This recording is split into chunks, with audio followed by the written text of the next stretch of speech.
안녕하세요. 승리한산 가족 여러분. 오늘은 3월 7일입니다. 마태복음 22장 말씀으로 들어가 보도록 하겠습니다. 오늘 말씀은 22장 1절로 22절 말씀으로 혼인잔치의 비유와 세금에 대해서 살펴볼 것입니다. 승리한 삶은 말씀 중심 예배 중심의 성경 전문 교사를 양육하는 걸 목적으로 가지고 있고요. 교회 안에서 바르게 말씀 중심으로 여러분들의 사역자들을 훈련시키는 것을 목적으로 하고 있습니다. 승리한 삶은 현재 마태복음 20장에서 28장 말씀을 상고하고 있고, 아시다시피 발행에 계신 박요일 목사님의 구속사로 조망한 성경 연속 강해집을 통해서 편집되어 있고, 오늘부터가 바로 마지막 4권인 22장에서 28장까지의 말씀으로 들어가는 시기입니다. 자, 저희들 항상 월요일 날에는 전체적인 구조의 내용을 살펴보는 시간을 갖고 있습니다.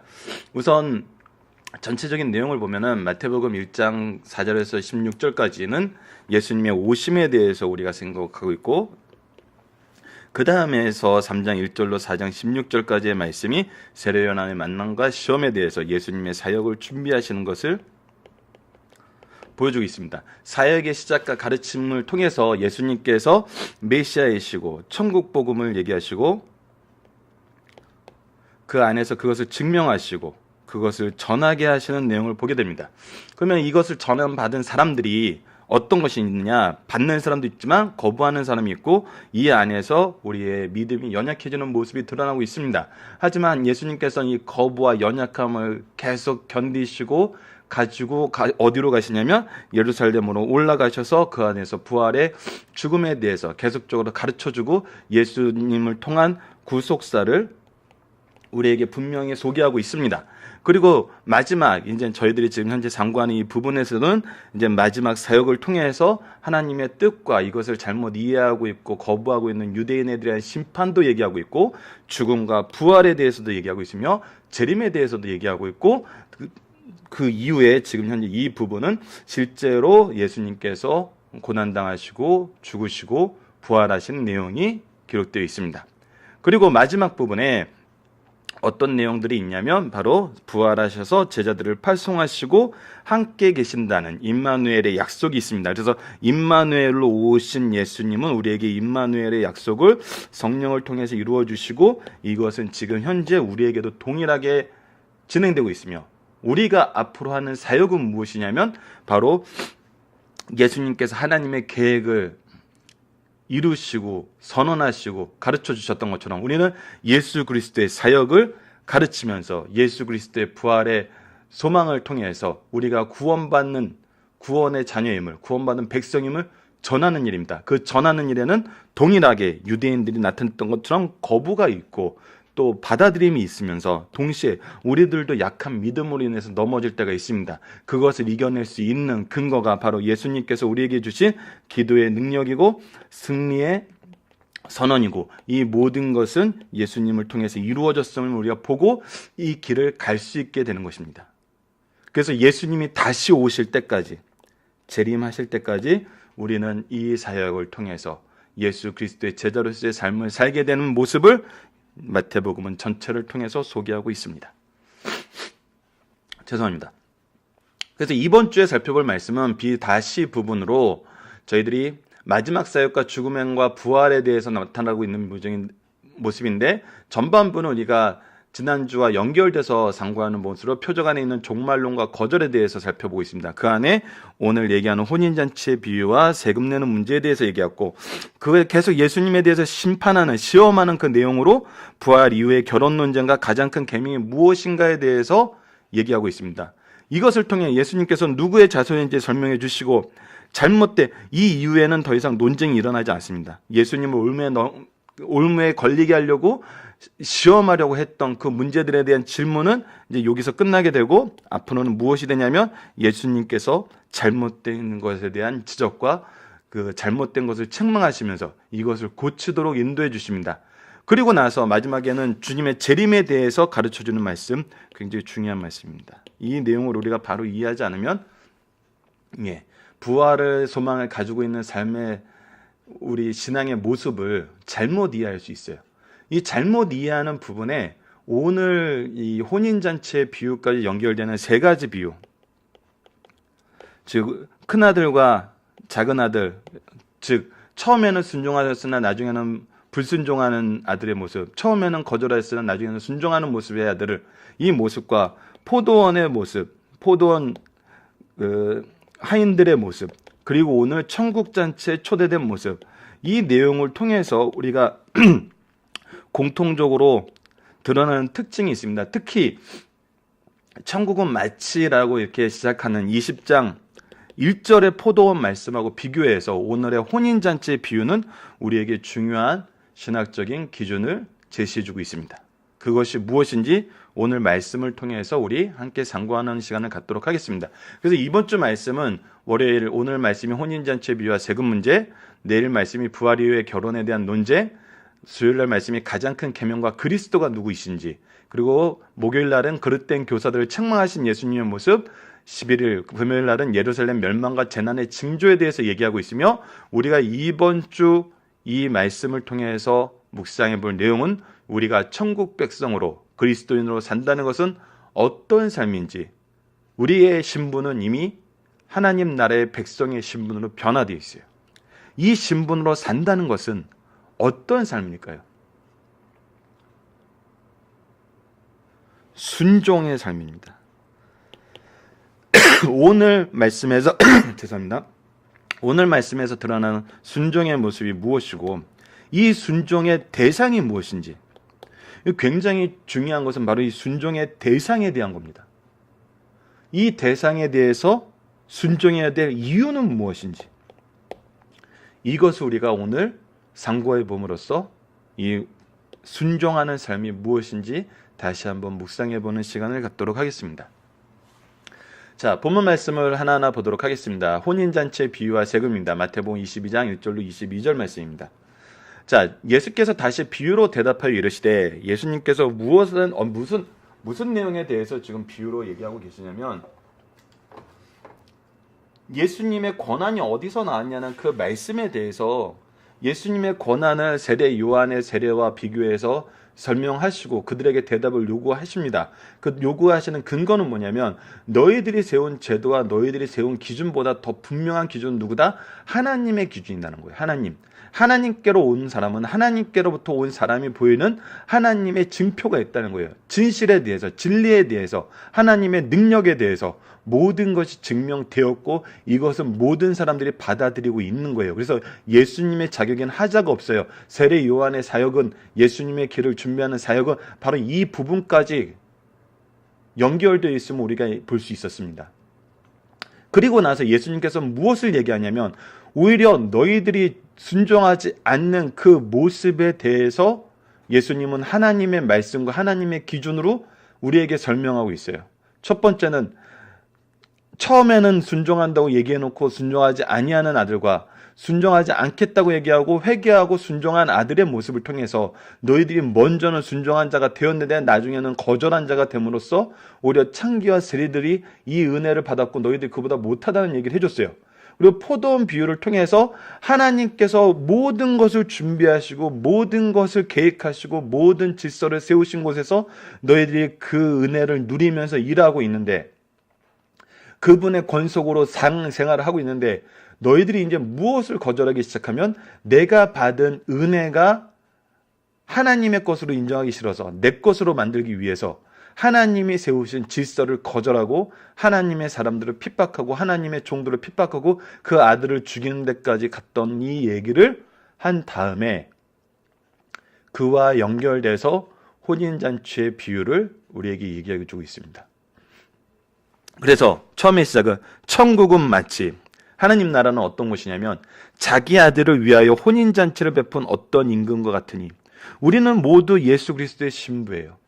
그래서 이것은 자기 아들을 위하여 혼인잔치를 베푼 어떤 임금과 같다는 것은, 천국의 모습은 천국에서 우리가 하나님과 함께하는 예배로 대표되는 하나님과의 동행, 이것은 무엇으로 이루어지냐면 아들이신 예수 그리스도를 통해서 이루어지고, 이것은 마치 그분과 같이 함께하게 되는 혼인잔치와 같다는 거예요. 이것이 천국의 모습이라는 거예요. 이것을 준비하시고 주권하시고 계획하시고 이루시는 분이 누구세요? 바로 하나님이시라는 거예요. 그래서 그 종들을 보내서 그 청한 사람들, 이미 이 잔치에 들어가기로 정해진 사람들이 있었어요. 언약된 백성들이 있었어요. 그들에게 오라고 청하였는데 어떻게 해요? 그들이 오기 싫어해요.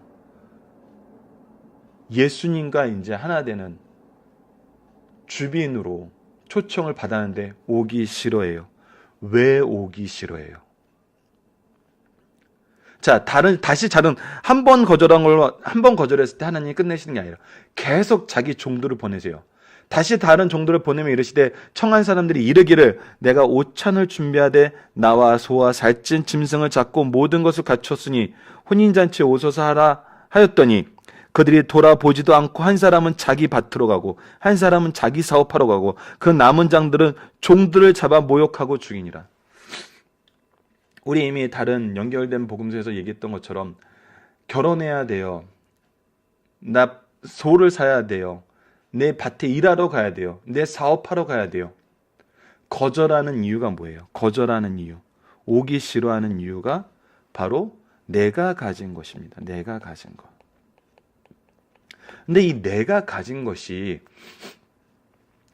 이 나라는 어떤 나라냐면 왕이 다스리는 왕의 통치 안에 있는 나라예요. 그렇다면 내가 가진 것은 누구에 의해서 수여된 거예요? 바로 하나님에 의해서 우리가 받게 되는 하나님의 선물이었던 거예요.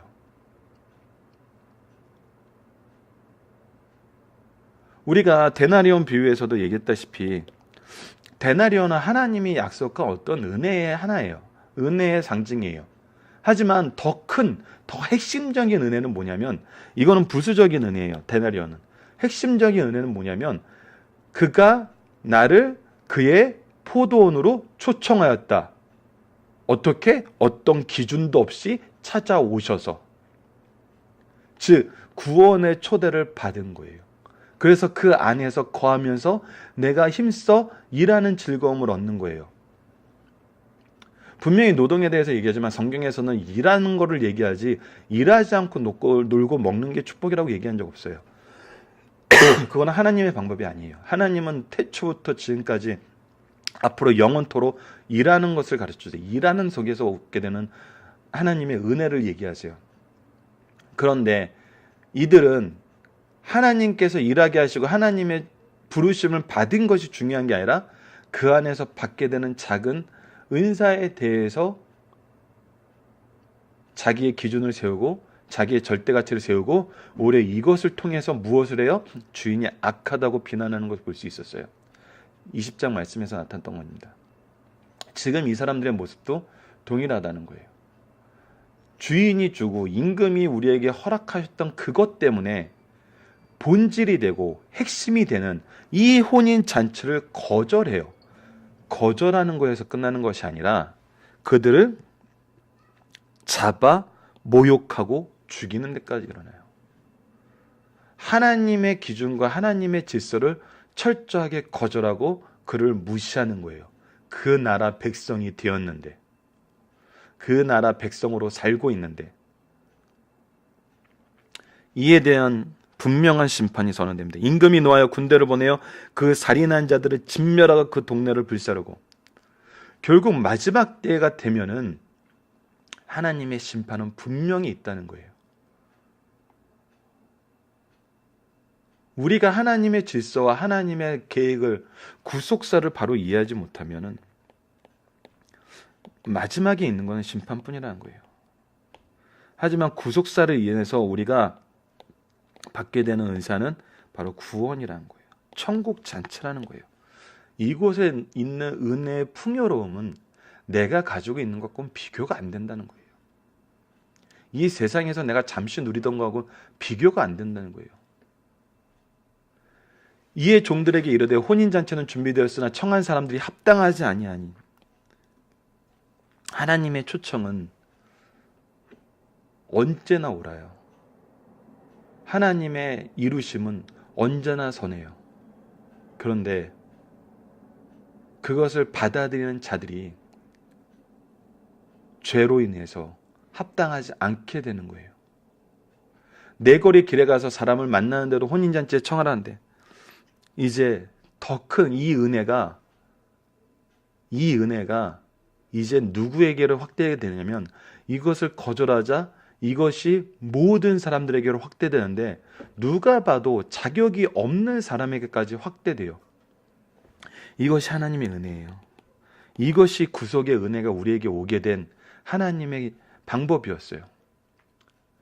그래서 종들이 길에 나가서 악한 자나 선한 자나 만나는 대로 모두 데려오니 혼인잔치에 손님들이 가득한지라. 하나님께서는 채우세요. 기준이 없어요. 나의 기준이 내가 어떤 자격이 되거나 어떤 레벨이 되거나 어떤 공로가 있어서가 아니에요. 그냥 초청하신 거예요. 그런데 이곳에 주의해야 될 부분이 있습니다. 임금이 손님들을 보러 들어올세 하나님께서 이제 이것을 여기 들어오는 사람들을 위해서 이 들어오는 사람들을 보고 있습니다. 예복을 입지 아니하는 사람을 보고.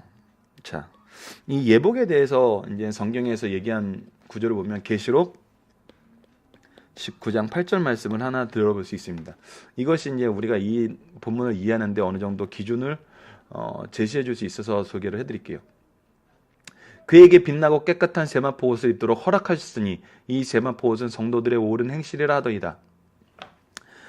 성도들의 옳은 행실은 이제 우리가 이 정도 되면은 이제 좀 분명히 얘기할 수 있는 게 뭐냐면 옳은 행실이라 그러면 우리가 생각하는 보편적인 착한 행동 이제 우리가 이것으로 보진 않잖아요.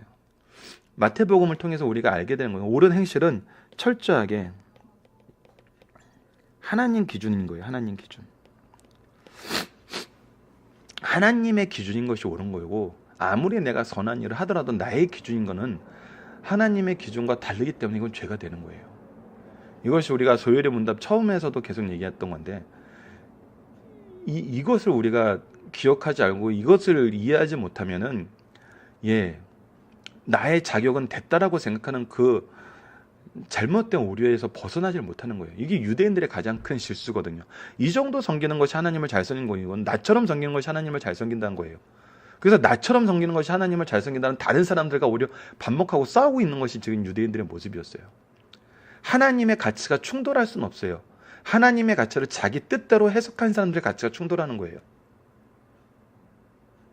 그래서 옳은 행실은 하나님의 뜻대로 행하는 거예요. 하나님의 질서를 인정하는 거예요. 하나님의 은혜를 내가 소중하게 여기고 그 가치를 인정하는 거예요. 그것을 의지하는 거예요. 예복을 입지 않았다는 것은 이것을 아무렇지도 않게 여기는 거예요. 있어도 그만 없어도 그만인 거예요. 그 얘기는 뭐냐면 여전히 하나님 앞에 나오는데 내 기준으로 나오고 있다는 거예요. 하나님은 이걸 아신다는 거예요. 우리는 몰라요. 우리는 모르죠. 그래서 우리는 심판주가 될 수 없어요. 심판관이 될 수 없어요. 그런데 하나님은 아세요. 이르되 친구여 예복을 입지 않고 여기 들어왔느냐 하니 그가 아무 말도 못하거늘 하나님의 심판이 하나님이 권능을 가지고 계심이 하나님의 질서가 하나님의 통치가 온전하게 선언된 그때는 누구도 유구무원하게 된다는 것입니다. 어떤 사람도 이 부분에 대해서 자기 죄가 없음을 자기가 의로움을 드러낼 수 없어요. 주장할 수 없어요. 죄인임을 인정할 수밖에 없어요. 그것이 마지막 때의 모습이에요. 이 말씀을 주신 이유는 마지막 때에 이 일이 있음을 알고 합당하게 준비하라는 거예요. 순종하라는 거예요. 임금이 사람들에게 말하되 근 손발을 묶어 바깥 어두운 데로 내던지라 거기서 슬피우며 이를 갈게 되리라 하리니 청한 바는 잔 많되 택함 입은 자는 적으니라. 네, 이것이 마지막 때 우리에게 있을 경고입니다. 청함 받은 사람은 많아요. 모든 사람이 청을 받았어요. 하지만 택함 입은 자는 적어요. 여러분, 이 말씀은 우리가 계속 묵상하셔야 돼요. 이 말씀이 우리가 계속 묵상해야 될 제목이에요. 내가 청함은 받았으나 택함 입은 자가 어떤 삶을 살아야 되는지 왜 이들은 청함을 받고도 택함 입음 받은 자가 못 됐는지. 왜 못 됐어요? 왜? 하나님의 기준이 아니라 내가 가진 것을 좋아했어요. 오히려 내가 가진 것 때문에 하나님과의 언약과 하나님의 초청하신 것, 하나님의 계획을 거절하고 이 계획을 전하는 자들을 죽이려고 했어요. 죽였어요. 그리고 이것을 하찮게 여기면서 합당하지 않은 모습으로 하나님께 나온 사람도 있어요. 이런 자들은 택함 입은 자가 아니라는 거예요. 이런 자들에겐 심판만이 있다는 거예요. 이거는 믿는 우리에게 주는 하나님 말씀입니다. 자, 계속해서 봅시다. 이번엔 무엇에 순종하라고 가르치는 걸까요? 이에 바리새인들이 가서 어떻게 하면 예수를 말에 올무에 걸릴까 상의하고, 이때부터 예수의 말에 올무를 걸리게 하려고 계획을 합니다. 그 첫 번째 계획으로 세금에 대한 문제를 드러내고 있어요. 자기 제자들을 헤롯 당원들과 함께, 누구와 함께? 헤롯 당원들과 함께. 헤롯은 누구예요? 이 분명히 드러나는 거. 바리새인들은 율법학자들이에요. 헤롯 당원들은 이 정치적으로 헤롯과 결탁한 정치 세력이에요. 왜 이들을 같이 보냈을까요? 예수께 보내어 말하되 선생님이 우리가 아노니 당신은 참되시고 진리의 하나님의 도를 가르치시며 아무도 꺼리는 일이 없으시니 이는 사람을 외모로 보지 아니하심이니이다. 자, 이 얘기가 어마어마한 칭찬 같고 사실이에요. 사실인데 이렇게 얘기하는 의도가 있어요. 우리가 아노니 당신은 참되시고 진리로 하나님의 도를 가르치시며, 하나님이 꺼리는 것은 얘기하지 않으시고 참되게 얘기하시는 것을 안다는 거예요. 왜냐하면 이건 사람을 외모로 보지 않고 외적인 상황에 흔들리지 않는다는 걸 안다는 거예요. 자, 그러니까 이제 얘기하라는 거예요. 우리가 원하는 대답을 얘기하라는 거예요. 그 원하는 대답에 대한 질문이 뭐냐면, 그러면 당신의 생각에는 어떠한지 우리에게 이르소서. 가이사에게 세금 바치는 것이 옳으니까 옳지 아니하니까. 이거에 대해서 예수님이 뭐래요? 그들의 악함을 아시고 이르시되 외식하는 자들아 어찌하여 나를 시험하느냐. 이 칭찬이 외식이라는 거예요. 무엇을 하기 위한 예식? 시험하기 위한 예식. 이 말뿐만 아니라 이들의 삶 자체가 외식이에요. 자기를 옳게 보이려고 드러내려고 하는 잘못된 목적과 방법으로 자기를 세우는 그런 행동들을 외식이라고 하는 거예요. 이들이 이런 외식을 하고 있어요. 왜인가요? 왜? 자, 헤롯 당하고 같이 왔다는 건 무슨 의미입니까? 정치적인 목적이 있다는 거예요. 자, 가이사에게 나타났던 건 뭐냐면, 가이사에게 세금 바치는 것이 옳으니까 얘기했을 때 옳지 않다고 얘기한다면 무엇이 되냐면, 이 당시는 로마 속국이에요. 그리고 정치인들이, 나라를 다스리는 정치인들과 종교 지도자들이, 종교에 이제 소속된 사람들은 합칠 수가 없는 상황이에요. 왜? 우리는 하나님의 백성이고 하나님께 세금을 내야 되는데, 이 무도한 자들이 군사력을 가지고 우리를 지배하면서 세금을 걷어간다는 거예요. 억지로 세금을 걷어간다는 거예요. 이 세금을 걷어가서 하는 일이 뭐냐면 다시 우리를 핍박하는 일을 한다는 거예요. 속국이 가지고 있는 처절한 삶의 현실이에요. 우리나라는 이것을 여러 가지 문헌과 기록들을 통해서 알고 있잖아요. 일제시대 때 이 일이 얼마나 성행을 했어요. 억지로 끌고 가서 자기네들의 전쟁의 총알바지로 쓰고, 얼마 전에 개봉한 영화를 통해서도 얼마나 많은 정말 젊은 우리 나라의 그런 일이 있었잖아요. 근데 지금 이 가이사에게 세금을 바친다라는 것은 바로 이런 일에 동참하는 거거든요. 그래서 가이사에게 세금을 바치라고 하는 순간 뭐가 되는 거예요? 더 이상 유대인들로서 하나님의 도를 가르치는 사람으로서의 자격을 상실하게 되는 거예요. 누구도 예수님의 말을 따르지 않게 돼요. 그런데 이들이 헤롯 당하고 같이 왔어요. 이게 뭐예요? 만약에 가이사에게 세금을 바치지 말라고 하면 고발하겠다는 거예요. 정치적으로 함정에 빠뜨려서 예수님에게 올무를 매게 한다는 거예요. 이걸로 고발을 하겠다는 거예요. 대놓고 정부를 비방하고 정부에 대해서 탄핵을 하는 거예요. 그래서 예수님의 제자들을 묶어서 이 당의 잘못된 방향으로 가는 이 당을 고발해서 이 정치꾼들로 만들려 그러잖아요. 이런 함정을 빠놓고 예수님께 물어보는 거예요. 근데 예수님께서는 이것을 아시고 어찌하여 나를 시험하냐고 얘기해요. 그러면서 뭐라고 얘기해요? 세금 낼 돈을 내게 보이라 하시니 데나리온은 한 원을 가져왔거늘 예수께서 말씀하시되 이 형상과 이 글이 누구의 것이냐 이르되 가이사의 것이니이다 이르시되 그런즉 가이사라의 것은 가이사라에게 하나님의 것은 하나님께 바치라. 그들이 이 말씀을 듣고 놀랍게 여겨 예수를 떠나가니라.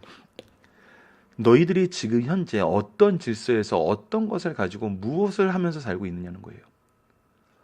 너희들의 통치가 너희들이 지금 헤롯 땅을 데리고 와서 너희들이 생활하는 모든 것은 결국 가이사의 것을 가지고 생활하는 거 아니냐는 거예요.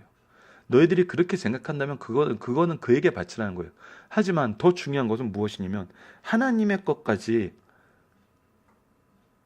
이게 비일비재하게 일어나는 거거든요.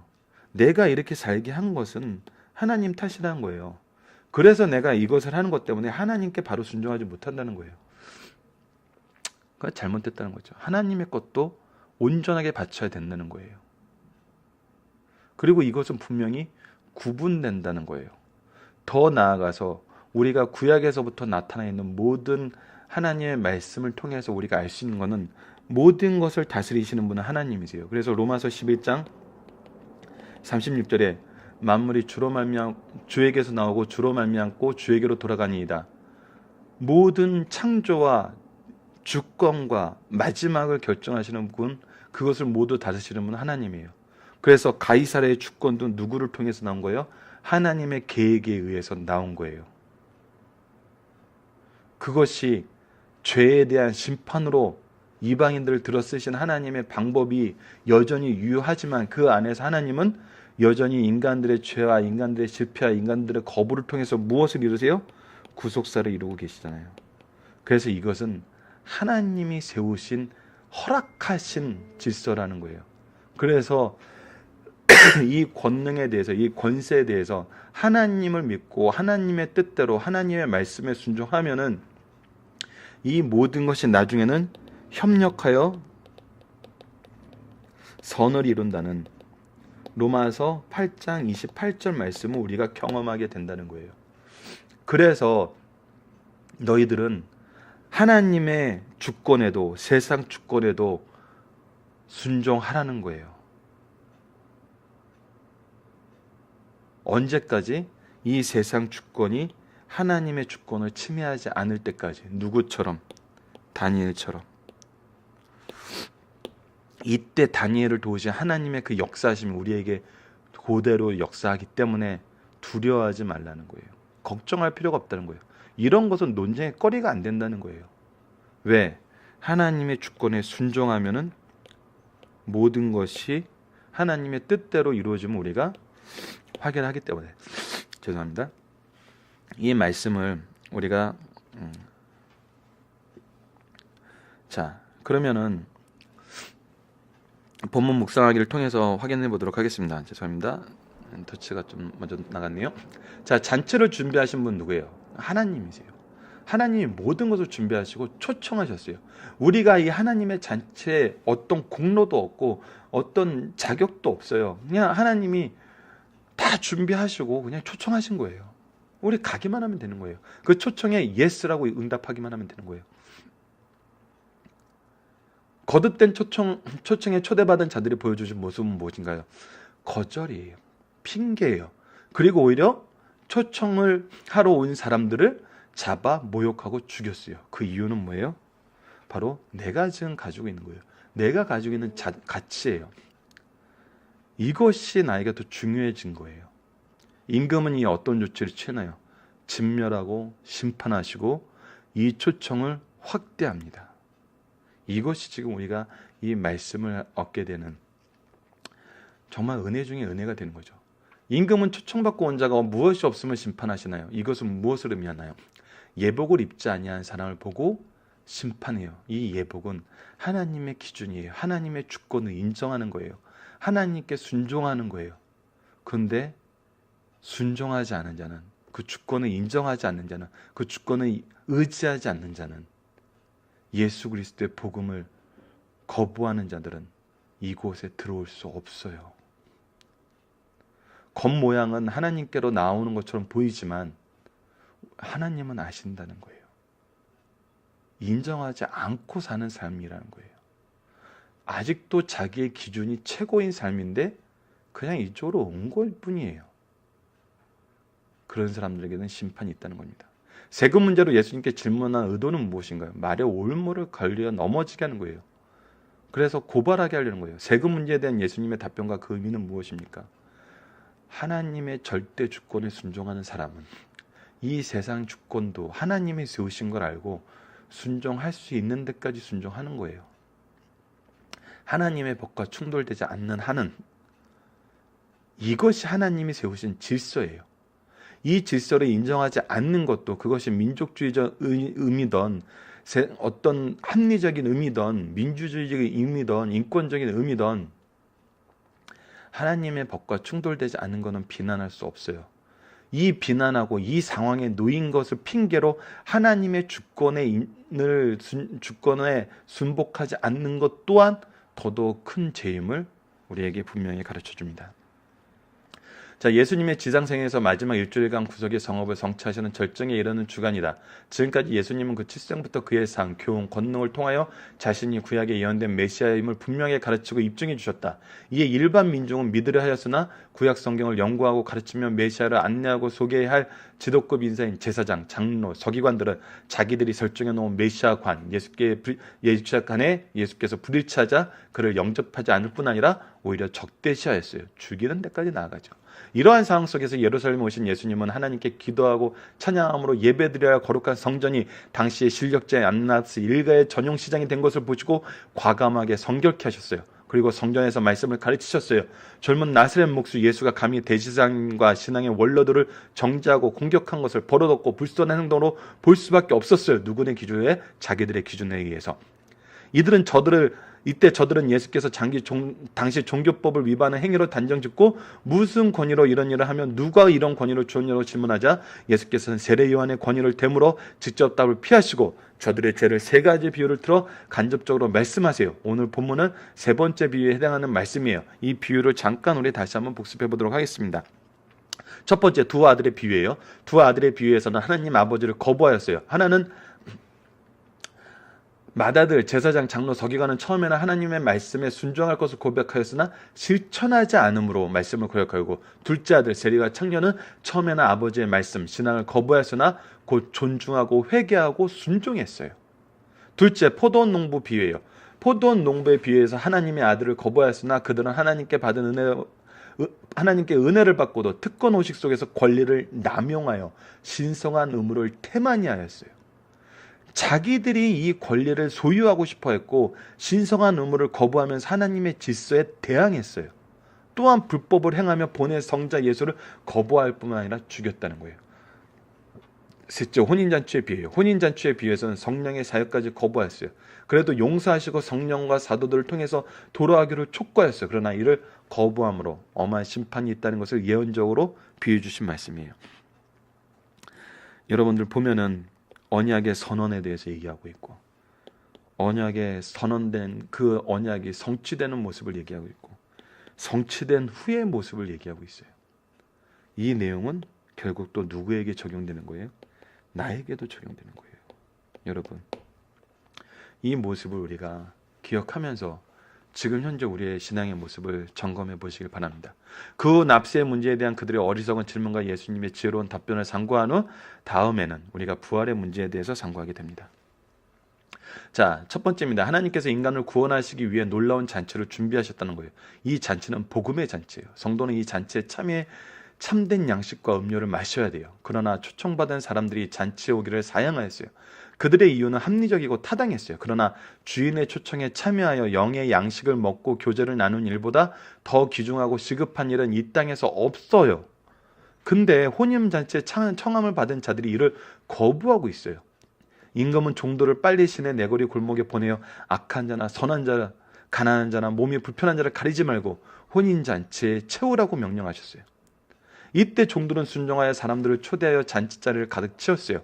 이와 같이 하나님의 교회도 구별하지 말고 누구든지 데려다가 가득 채워 복음의 잔치에 참여시킬 것을 명령하시는 말씀이에요. 여러분, 이 복음의 잔치를 우리가 외치러 나갈 수 있어야 됩니다. 이 잔치에 초대할 수 있어야 돼요. 이것이 우리의 사명이에요. 하나님의 초청을 받고 혼인잔치에 참여한 사람은 일정한 규율을 지켜야 돼요. 잔치에 초청받은 사람은 예복을 입고 예의를 지켜야 돼요. 하나님의 질서에 순종해야 돼요. 하나님의 기준으로 이곳에 나온 거예요. 그런데 그것을 안 하는 거예요. 겉의 모습은 이곳에 오는 모습은 동일한데 그 중심에는 여전히 자기의 의가 있고 하나님의 질서에 순종하지 않는 죄가 있어요. 이것은 예수 그리스도를 인정하지 않는 것과 동일해요. 이 옷은 십자가의 구속의 은혜로 값없이 주시는 은혜의 옷이에요. 그런데 이것을 거절한 거예요. 이는 성도의 입장에서 옳은 행실이에요. 교회 안에 들어와서 밖에서와 같이 경솔한 언행을 하는 것은 그리스도의 죽음의 값으로 초청된 영광을 욕되게 하는 행위가 된다는 거예요. 이런 사람도 역시 초청에 거부한 자들과 같은 규율에 처하여 영벌에 이르게 된다는 사실을 가르쳐 줍니다. 굉장히 무섭고 엄미한 말씀입니다. 그리스도인들은 신앙생활과 사회생활을 모두 잘해야 한다는 거예요. 교회는 국가 권력에 중립적이어야 된다는 겁니다. 누구에게 흔들려서는 안 돼요. 국가의 권력은 하나님께서 때에 따라서 하나님의 은혜의 뜻과 구원의 계획에 의해서 하나님께서 좌지우지하세요. 그래서 이것을 우리가 교회가 정치적인 권력에 그런 장이 되어서는 안 돼요. 일반적으로 바른 신앙생활과 바른 시민생활은 양립할 수 없다고 생각해요. 그러나 주님께서는 크리스천만큼 선량하고 양심적인 시민이 없다는 사실을 가르치려고 하세요. 예수님의 국가 권력에 대한 태도는 중립적이었어요. 정치적 폭동을 지지하지 않으셨어요. 국가 절대주의자도 않으셨어요. 자연계의 자연질서가 있듯이 사회를 살아가는 모든 사람은 질서를 따라 생활을 해야 돼요. 국가 권력에 의한 납세나 병역의 의무는 당연한 의무예요. 교회가 이것을 거절해서는 안 돼요. 그리스도인이라 해서 예외일 수 없다는 거예요. 왜? 이 사회를 이루시는 그 근거는 하나님의 주권이 허락하신 그 범위 내에 있기 때문이에요. 성도들의 생활에 있어 궁극적인 목표는 하나님의 영광이지 국가가 아니라는 거예요. 하지만 여기서 더 중요한 건 뭐냐면 우리가 바라는 세상은 이 세상이 아니라 하나님의 영광과 하나님의 나라는 거예요. 인간의 삶에 있어 하나님의 권세는 근원적인 권세요. 국가나 부모의 권세는 파생적인 권세예요. 이것을 분명히 이해하셔야 돼요. 하나님의 권세만이 근원적인 권세예요. 여기서 파생된 권세에 대해서 우리가 바로 이해하지 않으면은 그래서 근원적인 권세와 파생적인 권세의 관계를 이해하시고 이 관계 안에서 하나님의 질서를 이해하셔야 돼요. 이러지 않으면 우리가 자꾸 근원적인 권세보다 파생적인 권세를 우선시하는 잘못을 범하거나 근원적인 권세의 주권을 인정하지 못함으로 파생적인 권세에 대해서 잘못된 해석을 할 수 있다는 거예요. 그런 오류를 범하지 않기 위해서 우리가 말씀의 교훈에 집중을 해야 되는 거예요. 그 집중한 결론이 무엇이냐면 정치적으로는 중립이 되어야 된다는 거예요. 그리고 인정해야 된다는 거예요. 그러므로 국가 권세의 근원은 국민에게서 나오는 것이 아니라 하나님께로 말미암다는 사실을 가르쳐주고 있어요. 이 부분이 달라요. 그래서 국민을 위해서 우리는 일하는 것이 아니라 하나님의 뜻대로 일해요. 그런데 많은 사람들이 세상의 역사가 증명해 주듯이 하나님의 권세에 순종한 자들이 국가에서 봉사할 때 어떤 일이 생기냐면 더더욱 하나님의 은혜가 풍성함을 경험하고 그 나라에 있는 모든 사람들이 하나님께 감사하는 생활을 하게 된다는 거예요. 물론 이 안에도 이 하나님께 감사하는 생활을 싫어하는 사람이 있어요. 하지만 하나님의 은혜가 나를 통해서 전달됐을 때 그때 우리가 세계사를 이끄는 지도자가 됨을 알 수 있어요. 그렇기 때문에 기독교인은 하나님께로부터 나온 국가의 권세를 인정하고 그 통치에 복종해야 하며 동시에 국가 권세의 한계성을 인정하고 하나님의 권세까지 침범하는 것은 단호히 배격해야 한다는 거예요. 그러나 기독교인은 국가 절대 주권을 주장하거나 국가 체제를 전복하려는 행위를 할 수 없다는 거예요. 악한 자들이 공교하게 아첨하는 말로 자신들을 위장하여 예수님을 책잡으려 하였지만 예수님께서는 바른 국가관을 제시해 주셨어요. 그리고 국가 권력으로 만족하지 않고 하나님의 것, 예배와 찬양까지 찬탈하려는 행위를 엄히 금하시면서 그들의 행위를 정죄하셨어요. 이들이 잘못된 행위는 뭐냐면 이 정치적인 상황 때문에 우리가 하나님을 찬양하지 못하고 있다면 핑계를 대고 잘못된 하나님의 예배를, 하나님을 향한 바른 예배가 아니라 자기네들이 마음대로 수정한 예배로 하나님께 나아가고 있었다는 거예요. 예수님은 국가 절대주의와 국가 체제를 전복하려는 행위를 단호히 배격하시며 바른 국가관을 제시해 주셨어요. 자, 살펴보기 정답은 여러분 카페를 통해서 확인해 주시고 적용하기 문제를 보도록 하겠습니다. 우리는 하나님의 초청에 대해 어떻게 응답하고 있나요? 우리에게 주신 하나님의 초청은 어떤 것이 있나요? 여러분, 지금 여러분들이 받고 계신 하나님의 초청은 무엇인가요? 천국 초청의 모형으로 주신 게 지금 뭔가요? 바로 우리가 주일에 드리는 예배예요. 중요한 것은 이 예배에 응답하는 것이고 합당한 모습으로 나오는 것입니다. 이 모든 것은 하나님이 기준이 되어야 되는 거예요. 하나님의 질서가 기준이 되어야 되는 거예요. 내가 원하는 것을 얻기 위해서 오는 것도 아니고 이것에 응답하고 안 하고를 결정하는 것이 내 상황이 기준이 되는 게 아니에요. 분명한 것은 이 초청에 대한 예표로 주신 이 예배를 통해서 우리가 하나님과의 질서를 끊임없이 확인하고 그 안에서 오는 은혜의 풍요로움을, 잔치의 기쁨을 경험하게 된다는 것입니다. 말씀을 기초로 기도하기를 통해서 마치겠습니다. 하나님, 은혜 속에서 질서 안에서 우리를 부르시고 그 부르심에 응답하여 주의 몸된 교회와 가정에서 하나 되어 예배하게 하심을 감사합니다. 우리의 특권이며 의무인 예배가 오직 은혜로 우리에게 수여됨을 감사하며 이 삶이 영원하도록 우리를 인도하여 주소서. 오직 예수 그리스도를 통한 은혜의 복이 부르심 안에서 온전하게 됨을 깨닫고 경험하고 의지하고 계승하게 하여 주소서. 예수님 이름으로 기도드립니다. 아멘.